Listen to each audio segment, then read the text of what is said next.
que marca terá Daniel Chapo conseguido imprimir neste seu primeiro ano de mandato presidencial? Vamos tentar entender com a ajuda do analista político Gustavo Mavi. Olá, seja bem-vindo. Que balanço faz deste um ano de governação de Daniel Chapo? É positivo, no sentido que ele assumiu o poder numa situação turbulenta. O país estava em fervura, decorrente das manifestações pós-eleitorais que eclodiram a partir do dia 23 de dezembro e que só terminaram em março. Portanto, eu diria que o seu maior feito foi a estabilização do país, porque era como se ele tivesse tomado posse do leme de um barco que estava no meio de uma tempestade. Era imperioso que ele fizesse tudo para que o barco não se afundasse. E se for a fazer essa comparação com este país, ele conseguiu isso. Foi realmente um início de mandato conturbado, Gustavo, e sobretudo contestado. Mas, na sua opinião, o que é que o presidente fez que levou ao fim das manifestações? Eu penso que isso está a acontecer também porque aquele tumulto que abalou o país entre dezembro e março não era uma manifestação genuinamente popular, no sentido de uma manifestação de massas, como aquela que acontece em certos países, onde as manifestações decorrem de um descontentamento generalizado da população, mas no sentido de um descontentamento que tivesse a ver com a negligência do governo ou com o cometimento de erros ou de uma governação que não seja boa para a população ou que não seja encarada como tal. Não é o caso de Moçambique. Os problemas que este país tem são entendidos por muitos moçambicanos, eu diria mesmo pela maioria dos moçambicanos, como problemas decorrentes de problemas que não estavam em condições de serem controlados mesmo pelo governo. Estou a falar da pandemia, do Covid-19, estou a falar de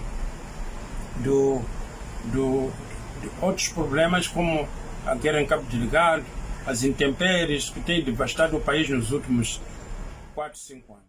Intempéries que estão mesmo a assolar Moçambique nesse preciso momento em que as chuvas resultaram em inundações e cheias generalizadas. Mas, retomando aqui um pouco, na sua opinião, teria mais a ver, então, com a própria resiliência da população do que com alguma medida presidencial? Um outro tema, o presidente de Moçambique prometeu economizar na estrutura do governo para investir em áreas prioritárias, como saúde e educação. Acha que ele cumpriu a promessa de colocar o povo no centro das decisões do governo, como ele mesmo disse? Eu penso que é uma intenção que ele anunciou de boa fé, mas entre a vontade e a prática, penso que ainda não aconteceu muito. Isto porque um país sem dinheiro é como te dizerem para fazer omeletes sem ovos. Este país está sem dinheiro. Agora, as causas por que o país não tem dinheiro, isso já é um debate que não tem encontrado um consenso. Pessoalmente, julgo que o país poderia ter um pouco mais de dinheiro do que tem tido se houvesse, se tomassem certas medidas que pudessem fazer com que o país amealhasse um pouco mais do que tem amealhado. Refere-se aos recursos naturais de Moçambique, pode ser um pouco mais específico? A coleta dos impostos, das taxas que deviam ser feitas, não me parece que está a ser feita como deve ser, com o rigor que se exigiria. Este é um país que está sentado numa grande riqueza, mas que o seu povo está numa grande pobreza, se não mesmo miséria. Queria falar um pouco mais sobre a questão da saúde no país.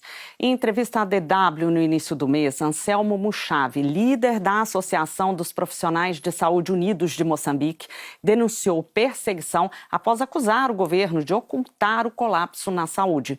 Veja como ele descreve a situação do setor.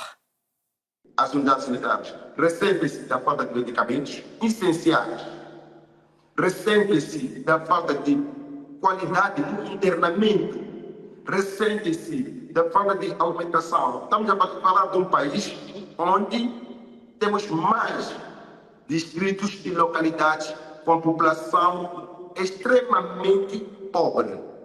Uma população que sai, por volta de 200 ou 300 quilômetros para ir a uma unidade sanitária de qualidade.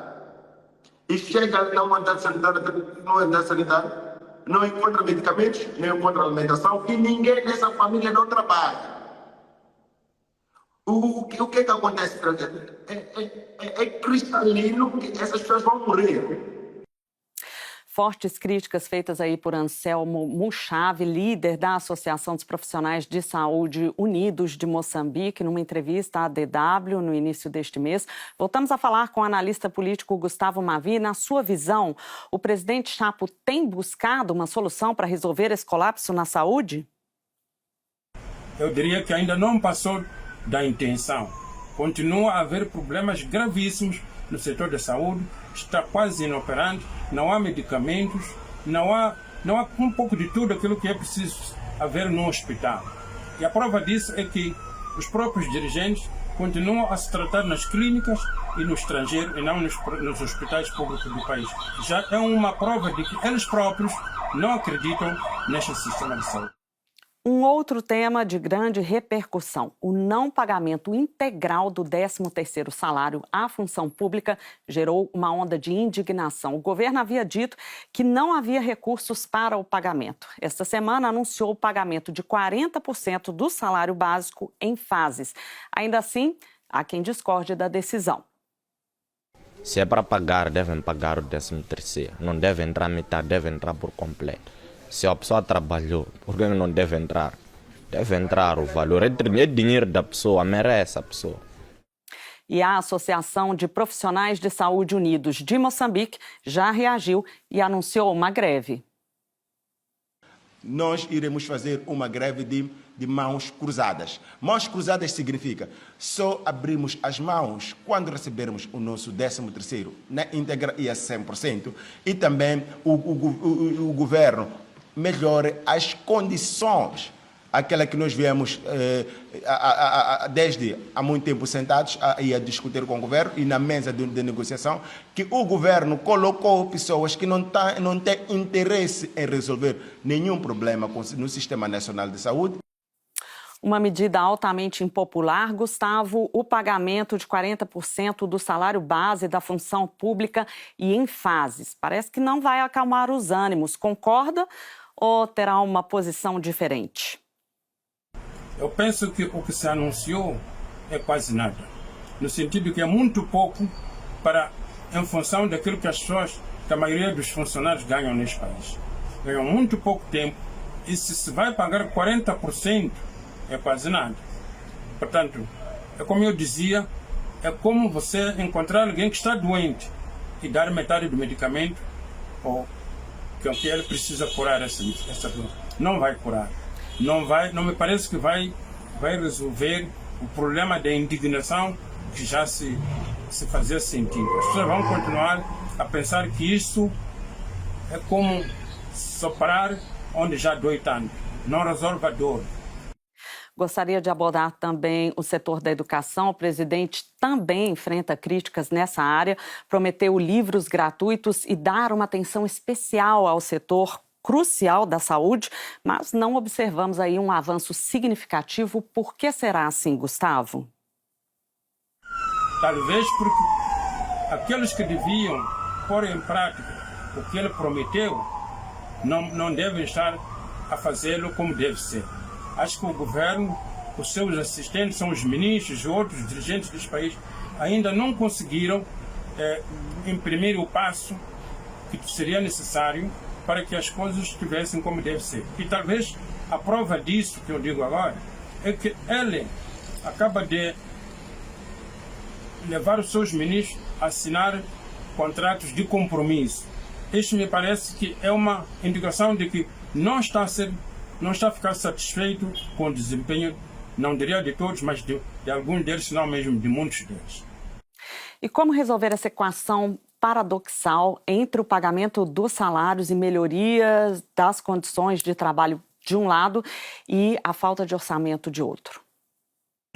Era preciso que se encontrasse uma medida um pouco mais séria. Não sei como, mas como eu dizia, se houvesse uma coleta de impostos, uma cobrança de taxas dos recursos que este país tem, que é o ouro, diamantes, rubis e outros, acho que o país teria mais dinheiro do que tem agora e poderia pagar melhor os seus funcionários e resolver outros problemas. Acredito que acaba aí de resumir o que pensa também a população, que há muito pleiteia beneficiar dos recursos naturais de Moçambique. A minha última pergunta: o que terá impedido Daniel Chapo de avançar no cumprimento dos compromissos que assumiu de espontânea vontade com o povo moçambicano? Muito do que o presidente Chapo disse ou prometeu no dia da tomada de posse, foi 15 de janeiro, ainda está por se fazer, ainda não se fez. Talvez pode ser que ainda esteja ele próprio a se inteirar de quais são os problemas que o país tem de fato. Muito embora tivesse sido governador, só lidava com os problemas da província de Inhambane, onde ele foi governador, mas os problemas de todo o país são naturalmente muito mais do que ele podia ter imaginado quando tomou posse.